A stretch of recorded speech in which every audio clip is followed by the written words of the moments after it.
Dear friends, welcome to my channel. This is Taras BEREZOVETS with you. The hottest news of the day is without a doubt the elimination in Madrid of the well-known pro-Russian politician who had been under American sanctions since 2021, former member of parliament and former ally of Yulia Tymoshenko and Viktor Yanukovych, Andriy Portnov.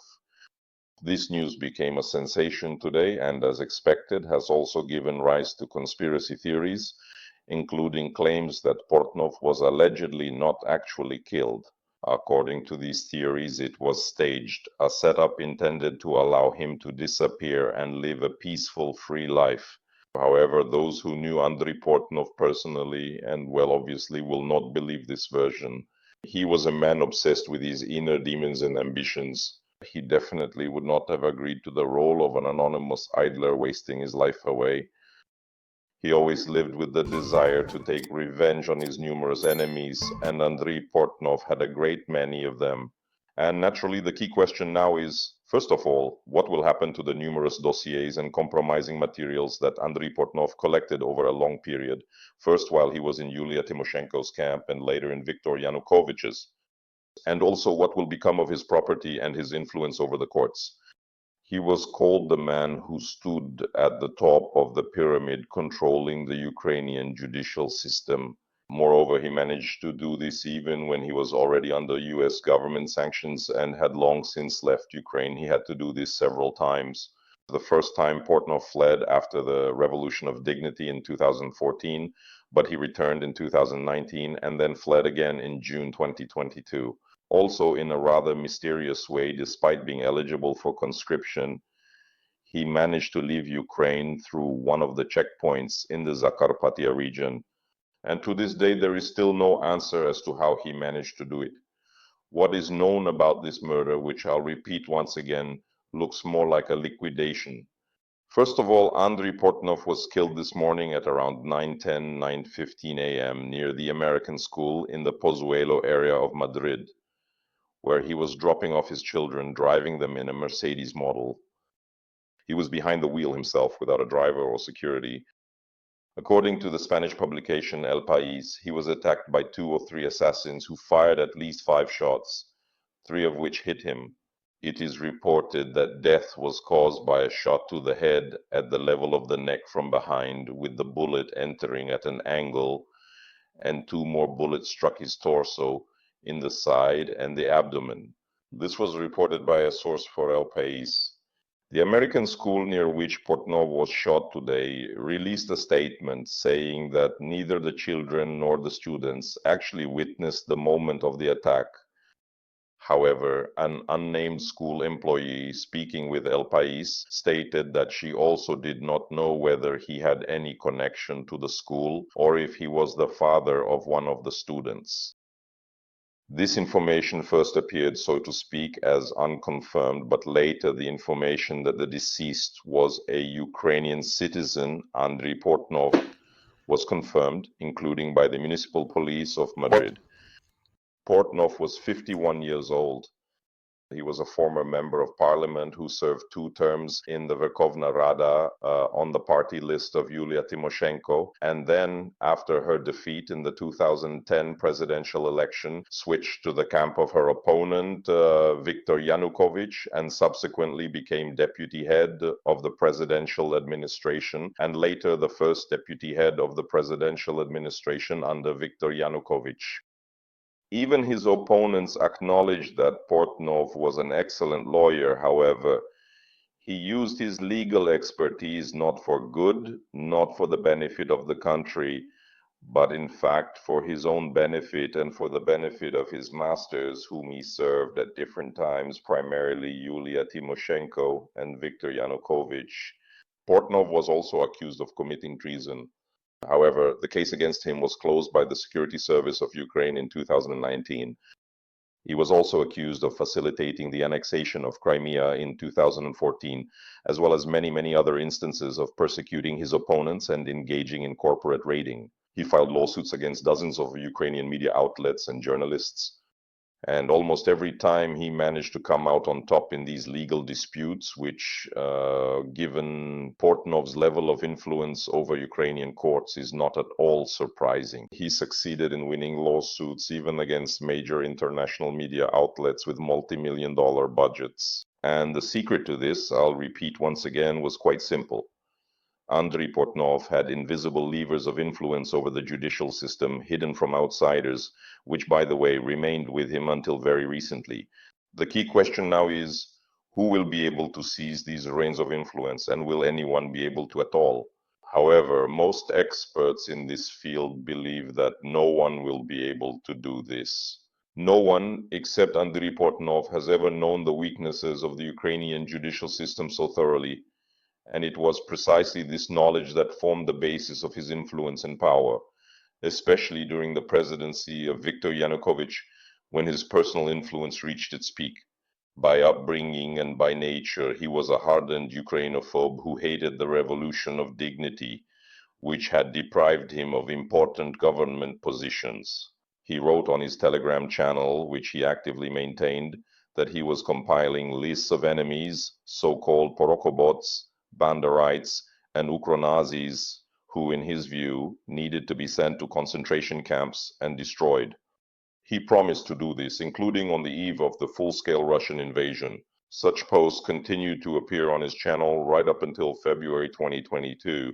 At that time, it was apparent that Portnov was supposed to become part of the Russian occupation administration. There is no doubt that if the Russian occupation army had managed to capture Kiev, Portnov would have taken one of the leading positions in that very occupation administration and possibly might have even headed it. At that time, there were various rumors circulating.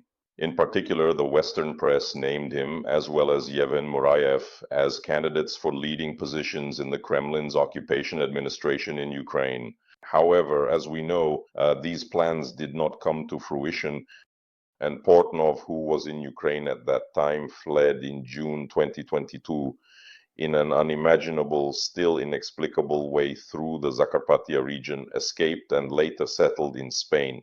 It's interesting how he was able to live there and lead such a luxurious lifestyle, as we can see.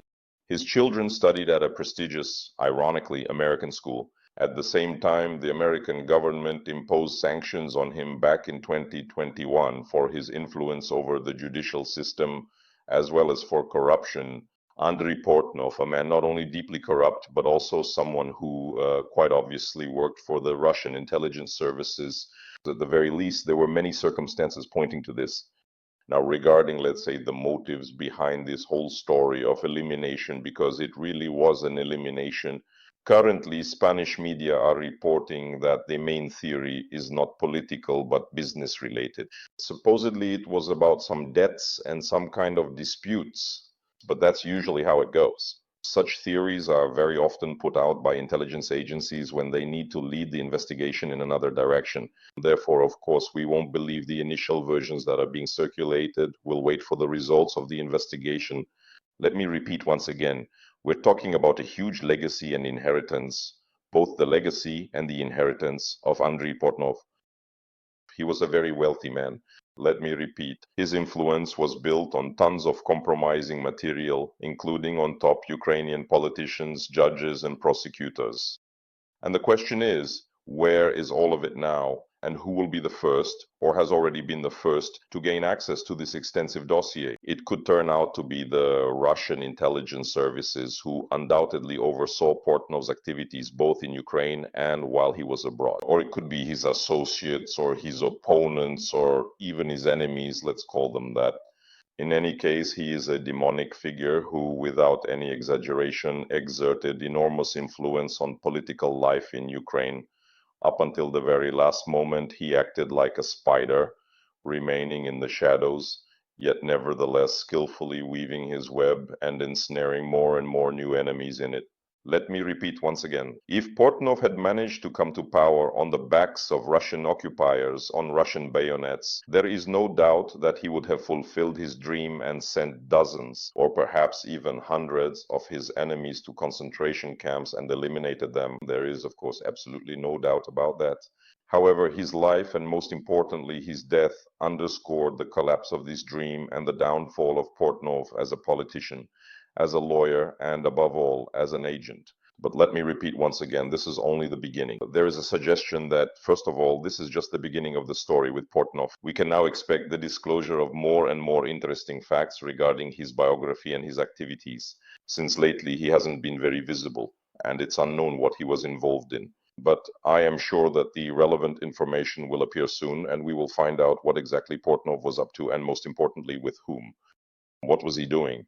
Was he perhaps preparing for a return from political oblivion? And most importantly, what were his political connections? And it's clear that right now, many figures connected to Russian intelligence services, or those who in one way or another serve the interests of the Kremlin in Europe, are feeling tense, including such characters as the notorious blogger and refugee Anatoly Shary, who, by the way, also lives in Spain. Only Portnov lived in Madrid, while Shary, according to media reports, lives somewhere in Catalonia, in the Barcelona area. But in any case, I think all these figures definitely won't be able to sleep peacefully today or in the coming days, especially considering the version that the Kremlin is now pushing, which of course is blaming everything specifically on the Ukrainian intelligence services. They claim, the Kremlin claims, that it was the Ukrainian intelligence services who carried all this out, that they were the ones who eliminated him, while in reality the Kremlin itself might actually be behind Portnov's elimination, because Portnov not only possessed extensive information and owned a vast dossier of compromising material, he knew a great deal. That was his main problem. It was precisely his knowledge, including information about Putin's plans regarding the occupation of Ukraine and what was supposed to happen afterward, how the occupation administration was supposed to unfold, how it was going to operate, and who was included in those very execution lists. All this information, of course, as some might say, because of Portnov's relentless ambition and, let's say, his truly mega galactic vanity, he could sooner or later leak, disclose, or share part of this dossier with the media. And that was precisely where his main danger lay. So I'll repeat once again, there are, of course, countless theories, political ones, the work of Russian intelligence agencies, or, as the Kremlin claims, on the contrary, the work of the Ukrainian Mossad, Ukrainian special services, who carried out the elimination. In the coming days and weeks, we will be surrounded by both real and false versions, which will, in many cases, distract us from the main point. Therefore, figuring this out will, of course, be extremely difficult, but I think that at the very least, we will hear a lot more interesting information about what Portnov was involved in during the last weeks and months of his life, who he was connected with, and how, in fact, Portnov brought himself to the unfortunate end that he met. For many people in Ukraine today, this news has become a reason, of course, for genuine joy. For many Ukrainian patriots whom Portnov intended to destroy, this reaction is understandable, but it is also true for many of Andriy Portnov's former associates who breathed a sigh of relief, since Portnov, known for his volatility, was dangerous to everyone, and first and foremost to his own allies. And now, with his death, many secrets may disappear into oblivion, or maybe not. It depends on whether Andrei Portnov himself took precautions. He was known, let's say, for various phobias, including paranoia. He might have taken measures and left behind some records, perhaps even interviews, anything at all that, according to his will, could be made public only after his death. But I'll say it again, this character is as vile and demonic as he is mysterious. In any case, his death today is not the end. It's more like an ellipsis, a comma, after which new, no less interesting events will follow. I am sure of it, and I'll repeat once more, including those related to who might follow Portnov next, who might go join Kobzon's concert. Let me remind you, this is a common expression. to go or travel to Kobzon's concert, which means to kick the bucket, to die, to perish, or to be killed. This is a well-known catchphrase that originally originated in Ukraine after Kobzon's death and after the elimination of many notorious Russian terrorists and propagandists like Dugin's daughter and several others who were sent to the other side, supposedly by Ukrainian intelligence, the so-called Ukrainian Mossad. Friends, leave your own versions in the comments. So this is our very brief overview of everything that happened today. Share your opinions in the comments. Which of these versions do you think seems the most likely? Most importantly, what should we expect next? How do you think this story will continue, friends? And for now, glory to Ukraine, glory to the armed forces, glory to the Ukrainian special forces, glory to the Ukrainian Mossad, glory to the Ukrainian territorial defense forces. As always, this was Major Taras Belzovets of the Ukrainian Army with you. See you next time. Bye-bye.